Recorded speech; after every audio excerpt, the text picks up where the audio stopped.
Hi, I'm Steve. And I'm Janet.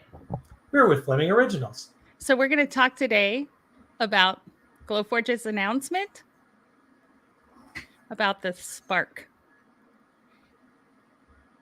All right.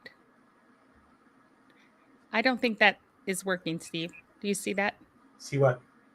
It's like a tunnel where you're sharing your screen. So, I'll just take that down. I was going to say, just take it off the stage. Now All I see. right. Now I see how that's going to go. Okay.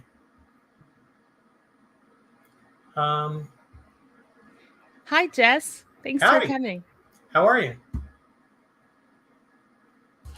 I don't have. Okay. So Glowforge made that announcement that they are making a baby Aura or a little sister for the Aura. We have some thoughts. The very first thing I heard, the very first thing I thought when I heard that they were coming out with a new, smaller, slower Aura was, did they do market research and find anybody actually interested in a slower laser? I was really surprised at the choice, at the direction they decided to go with it. But then we found out today or yesterday that they're speeding up the Aura. So the 3 times slower than the Aura, they're releasing a new speed for the Aura. So the way I understand it, there's a software upgrade or a firmware upgrade, one or the other, that will allow the Aura to be about 3 times faster than it is now. And the new Spark is going to be the speed that the Aura was yesterday. Or whenever. Before the software update. Yeah. Which brings up other questions, such as if you look at the Spark, it looks very much like an Aura. It looks like it's set up the same way, without a pass-through, slightly smaller, but essentially the same machine. If they can make the Aura 3 times faster with the software update, why can't they do that for the Spark 2? And why wouldn't they? Yeah. That is the question. Okay. I have great little slides here and I cannot get them to go. So, you want me to put them up? Yeah. Okay, hang on. I mean, they may not be great. I like them. But... Present full screen. Present. Okay, you should be able to add that to the stage now. I can't see you at all. Okay. Here we go. Can you go to the first slide, please? This is not the first slide? Nope. Oh. Sorry. That's what I get for looking, right?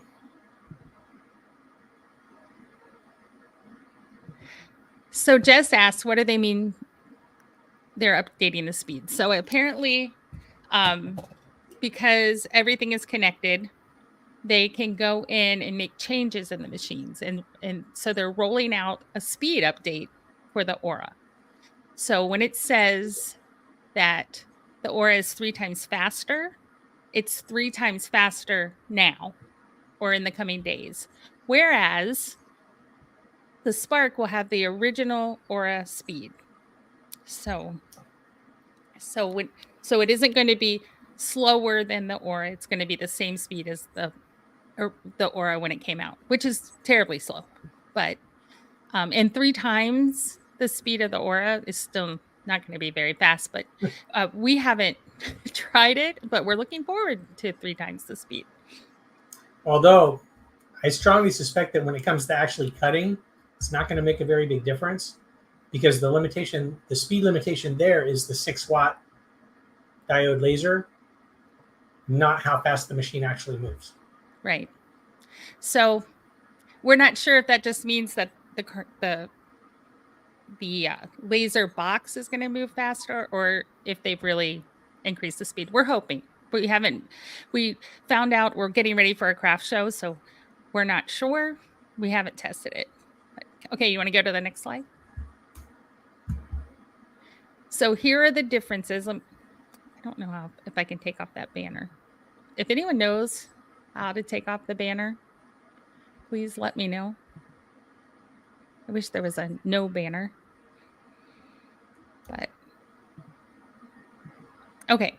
So the differences between the Aura and the Spark. Sorry. They're increasing the speed of the Aura by 3 times, and so they say. We can. I'm a skeptic. Getting a little salty with the Glowforge. Yeah. They're so you can print, cut, engrave, score on a 12 by 12 piece of material in the Aura, but they do have a pass through, so you can get your materials less expensively by using 12 by 20, 12 by 19, because they have the pass through. And they say someday they're going to update that so we can actually use the stitching feature that the Glowforge Pro has. But even without the stitching feature, you can print a section, slide it over, print the section, slide it over, print the section. You just have to manually line it up. You can do that. Yes, absolutely. So you can do bigger. Can potentially do very, very long by 12-inch things. Right. With the Spark, it's going to be the same slowness as the original Aura. And you can, I'm kind of relieved. When they said it's an 8.5 by 11 cutting surface, I was like, oh, that's awful. But you can put the 12 by 12 sheet in. You can cut that sheet with the Aura if it's something you can cut. But there is no pass through. So the Spark. There is no pass through in the Spark, and it will only cut 8.5 by 11. So you can put 12 by 12 in, but it can only actually cut or engrave on an 8.5 by 11 area of it. Right. Yeah. So you want to go to the next slide? So why did Glowforge do this? They're saying that it was for affordability, that they felt very badly that people could not afford their more expensive machines. So they wanted to make the least expensive machine possible so that people can enter and see if they love it and then upgrade, which is noble. The laser space. Yeah. They want people to be able to enter that laser space, probably get hooked. That's all right. And so it's noble, but I just don't understand why they went backward. So if you have, this is something Steve and I have said since the beginning, they have that laser box. If they could upgrade the laser box so people could jump in at maybe the 900 or make the Aura 700 and really push making their money on the or a premium or something like that, because they do have a lot of recurring income. People they have really reduced the learning curve, which we love that about Glowforge. Mm-hmm. So if they're making money on their proof grade materials and the premium, they lower the cost of the Aura, and then they take their laser box and make it you can upgrade to a 10 watt or something like that, where you're actually making it more plug and play, where you buy the Aura box and then they upgrade it. That's what we think would have been a smarter move. Now, we're not engineers, but that seems like it should be possible. Anybody have thoughts on that? If they would have started, yeah, and they have financing. So if they keep the Aura at the $900 level and people pay as they go, I just don't understand why they went smaller, because that's almost like with Cricut's print and cut, you can only do the smaller piece, and it's just very frustrating. I think when it comes to electronics, we want smaller, but when it comes to making things, we want to be able to go bigger and faster. Always. Yeah. Do you want to go to the next slide? Oop, did I go shoot? I did. Yeah. So I have oops, I made a typo there. That should have an NS on it. Acrylic limitations: it can't do blues, it can't do whites, it can't do clear, It can't do translucent. You want to go to the next one? So the aura will leave you singing the blues, but not cutting them. Also, it will not work with mirror acrylic, glass, or most pastels. Want to go to the next one? So it will be $599. It will have free shipping, and it'll be $699 after April 4th, April 3rd or 4th. And yeah, they're looking to. You want to go to the next one? Their target market are crafters with FOMO, which we totally had. That's one of the reasons we bought the Aura, because we wanted a laser. We didn't feel like we could afford it. We had made other mistakes in the past where we would try something and we would like it, but we wouldn't love it. So we found we love the laser. And so But what do we you couldn't think, jump to a people? $5,000 machine to try it out. We needed Right, right. But we're just confused why they went smaller. But that is the target market for this. As a teacher, I like the Aura. The Aura is safe. It's easy for my students to navigate. And that's the best thing about Glowforge, right? They make the laser process accessible to everyone. And including people who are not technically minded, people who are not interested in the whys. Just what buttons do I need to push to make it go? They do a very good job of that. So if you're coming from the crafting world and you already know how to design and do silhouette and design the Silhouette Studio or even Cricut Design Space, but can I think actually on you may be able to. I think you can download SVGs from your phone and iPad now, even in Cricut. So if you know Design Space, it is something you could do. I certainly would save up to the $1,000 and get the Aura. I'm not. It is very limited, but if you are a crafter and your main goal is to cut things you can't cut with your Cricut or Silhouette, then it's a good starting point.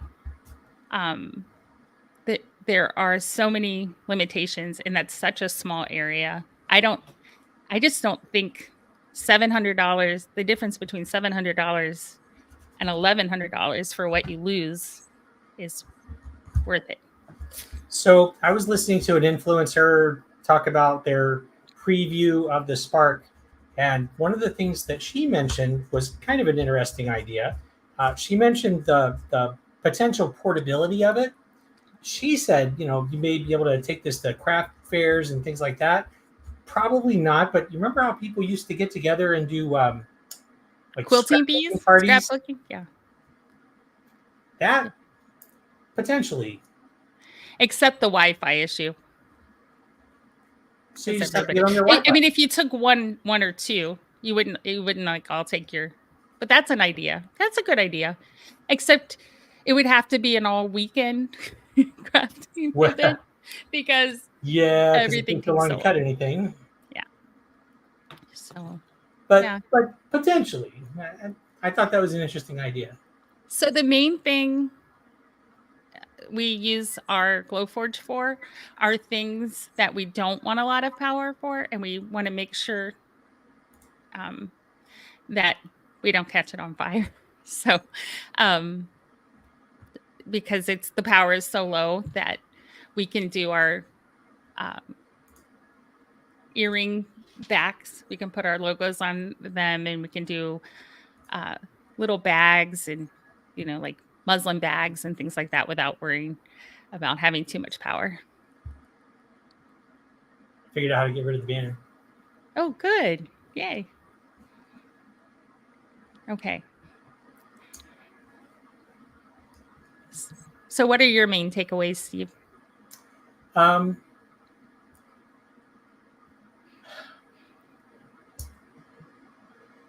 think they will probably sell some. Mm-hmm. In the same way the Cricket sold some of those little tiny Cricket Joys, Mm-hmm. I don't think people will generally find it especially useful.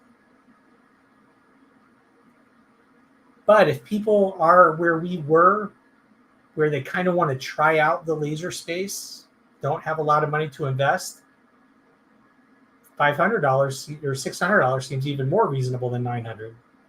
Or 1,100 really, because it Or was yeah, on sale that was a sale. just to get you started. Yeah, and you know how marketers sometimes maybe the Aura isn't selling like they thought it would, and you know how sometimes to push someone to buy something that isn't really selling, you put a different price point out there, and they're doing That's it possible. pre-order. So maybe this is just a way to stimulate the Aura, saying, "Okay, you can have this for 600 or Well, you know, except that people will buy the Spark, so they still have to make them. right, right." But they're not making them first. They only sent it to a few influencers this time. That's true. They didn't put them. They didn't put a bunch of them out there. Yeah. So I don't know. The nice thing about the Aura now is that they do have the settings in. Everything's working the way it should. Now it's going to be faster. So I don't know. That's just a thought. I'm not saying that that's what they're doing, and we're not anti Glowforge. They really did change lasering in the world, and we're grateful for that. So And we never would have gotten a laser if it hadn't been for Glowforge, simply because right. there's too much we didn't know and too much that we would have had to learn and figure out before we could actually do anything fun. And so we probably wouldn't have. And so many of our friends or our virtual friends have made entire careers out of using their Glowforge. So it's a great it's a great starting point. It's a nice tool. Um, I personally, if I look at the pros and cons, unless I was just an at-home crafter and I had all the time in the world to let things cut in the background while I'm in the room, um, I don't think I would.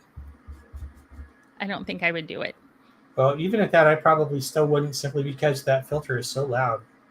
Yeah, the filter is loud. They talk about it's not that loud, and it's not so loud that you need hearing protection, but it's like trying to hold a conversation in the room when somebody's running a vacuum. It's not reasonable. All right. Anything else?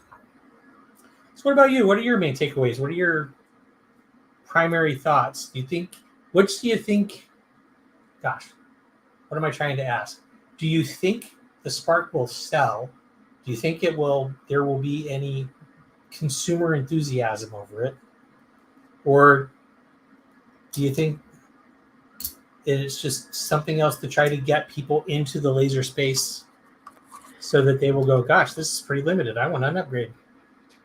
I don't know. I think at that price point may be appealing and people might try it, but it's still expensive and it still is iffy on what you can do. And people that want to laser tumblers and things like that, there's not an opportunity for that at Right. all. They do make neat things. It's accurate. It's very accurate. But I don't know. It'll be fun to watch and see. Jess says if she were to get it, it would probably be for educational purposes, and that's what we try to use the Aura for. That's how we think of the Aura now. Right. Just to help people that don't have it to find out if it's a good fit for them or how to overcome obstacles with it. So yeah, we agree, Jess. Or just to learn about diode lasers in general, or to an extent about lasers in general, but especially the difference between diode lasers and CO2 lasers, Yeah. practically speaking.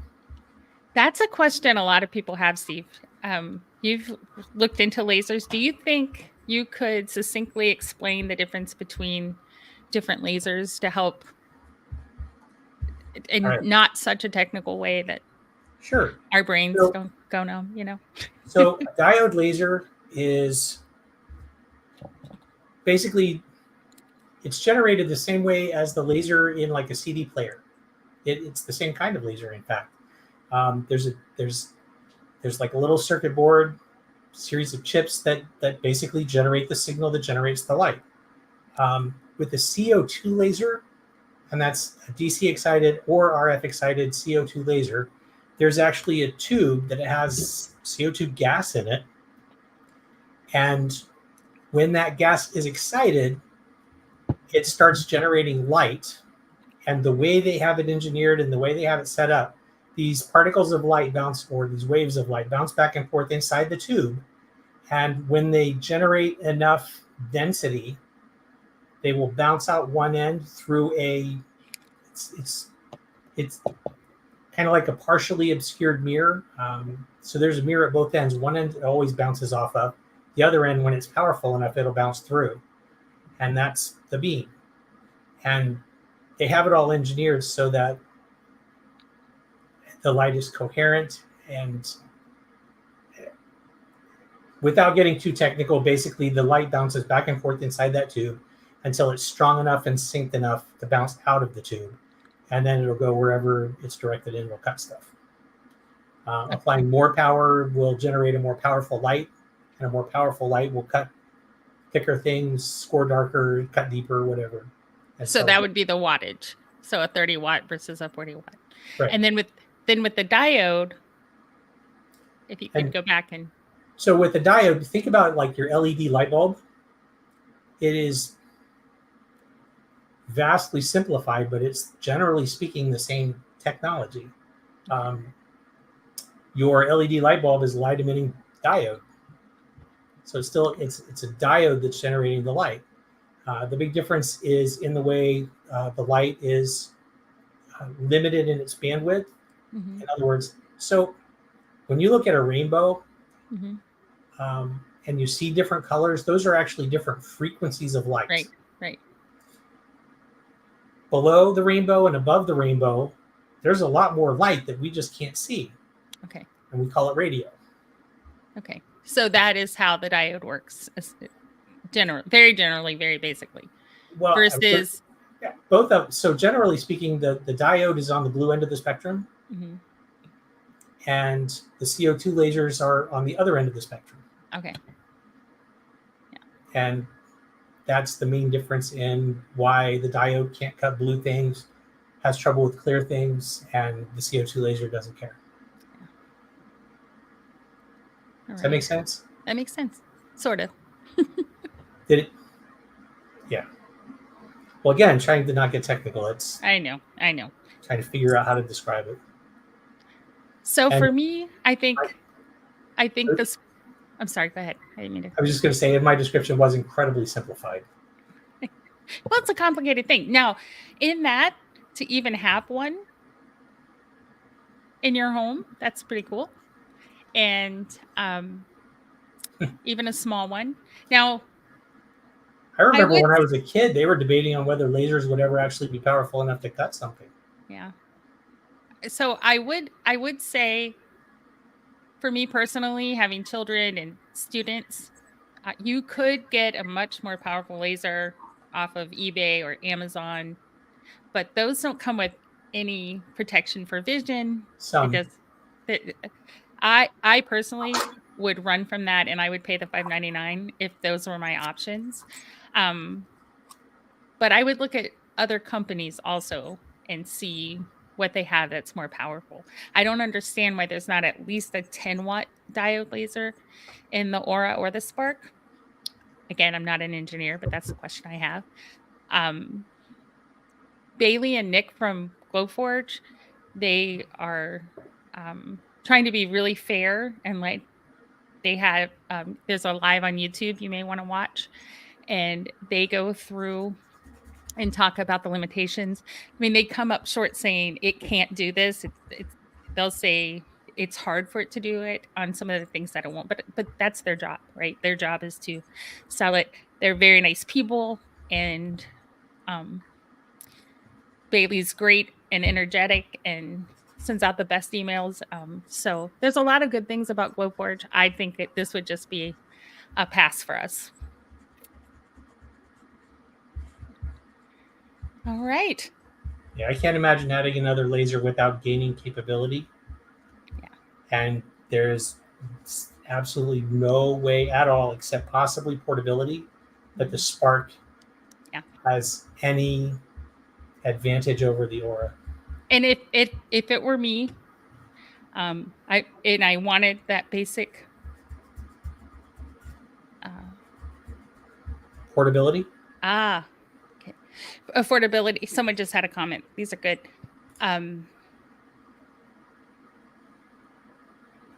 I'll get to that in just a second. But if I think I would just open a little money market account and start putting money away for something bigger.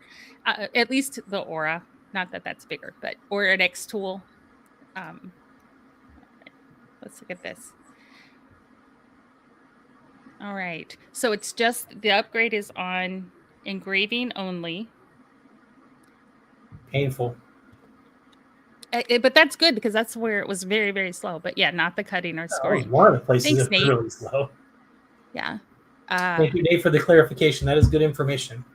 That's we great. We have not Nate. run across that yet. Yeah. That's awesome to know. That's what we were saying. We were afraid, Nate, that they were just meant that the box would move. So yeah, so you're gonna need more passes. Potentially. That makes sense. Do I think Glowforge would ever come out with an upgradable laser head that would offer more power? That's what we were talking about earlier. No, that's what we were saying. We were saying, why couldn't this be more like a plug and play system where they take the laser box, you jump in at the 1100 price point, and they upgrade the laser box. That's what, and we don't understand why they didn't do that, or even make their money selling their materials and premium, and maybe lose a little money on the Aura if they want to make it affordable, because that's what they're saying. They just want to make it as affordable as possible and then upgrade. Yeah, we totally agree. And that's why we're so confused. This is very confusing. But plus, I'm not seeing what about the Spark is less expensive, significantly less expensive than what's in the Aura. Same physical component, same laser, same gantry, probably smaller gantry, but essentially the same. Same laser, the same box without a pass-through. Same fans, I'm assuming. Yeah, that is so true. Nate's biggest thing is how much he has to clean the Aura. Wiping the rails after every cut can get tiresome. Yeah. Absolutely. But there's going to be some of that with any laser. Yeah. But with a bigger layer, a lot more of the particles burn off, so you don't have the same constraints. Oh, that's something we forgot to put on our list. Do not cut MDF or draft board or whatever they're calling it in the brands in your diode laser, because it will ruin the optics. And over time, not the first time. Over time, not the first time. You can do it for a while, but it's going to, and so make sure you're not using medium proof grade woods. It has MDF in the middle. So that's really important, and not a lot of people are aware. And not a lot of people are talking about it. Yeah. So Nate, we went ahead and upgraded to a Thunderbolt too. So we have the Aura and the Thunderbolt, and it is worth the price. It's pretty painful to go back to the Aura after using that bolt for a while. It is.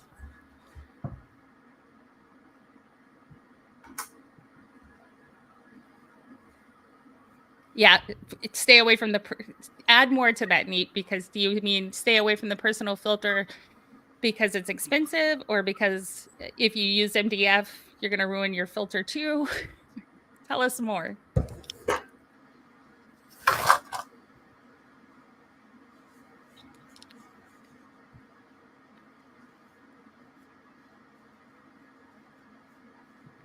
That's really good.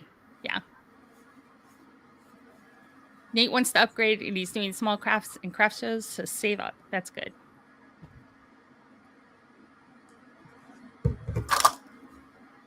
Oh, you think it had? We haven't found that. He says that he's finding that the filter makes it have more mistakes. I heard somebody else allude to that. I don't remember exactly what they said, but basically, you'll have more incomplete cuts, and um, that's interesting because we I really wonder. don't. He said that since he moved it to the window, he has less errors. I wonder if that's could that be a Wi-Fi issue? That I don't know.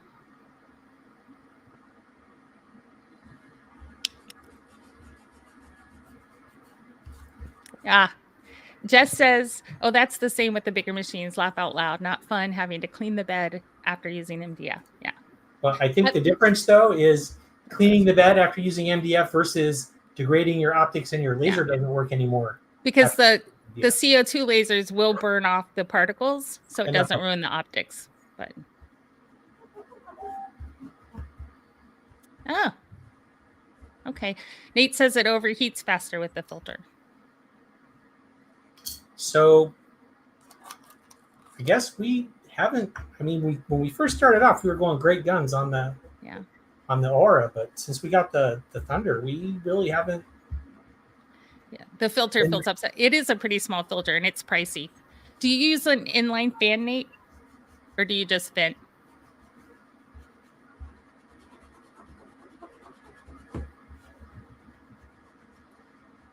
Yeah, I think if we had it to do over, and we did get the filter, but I think if we had it to do over instead of getting the filter, I think we would have gotten an inline fan.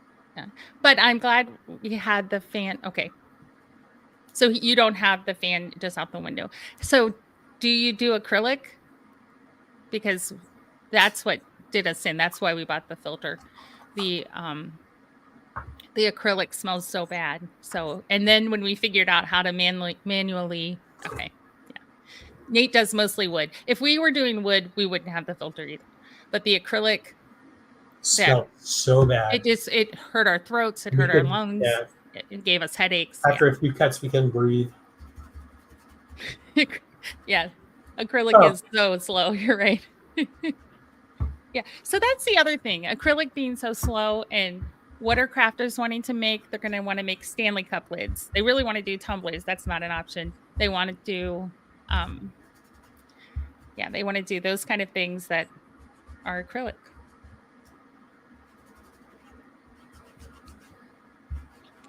Hi. So glad you're here, guys. It's Jen. So glad to see you, Jen. All right. Well, we actually have to pack up for a craft show we set up tonight. So if there aren't any more questions, I think we're going to go load a truck.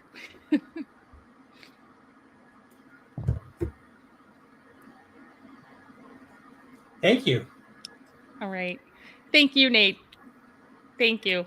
We appreciate it. All right, everyone. Thanks for hanging with us. Let us know in the comments if you have any more questions, and we'll try to find the answers. So thank you for your time. Bye. Bye.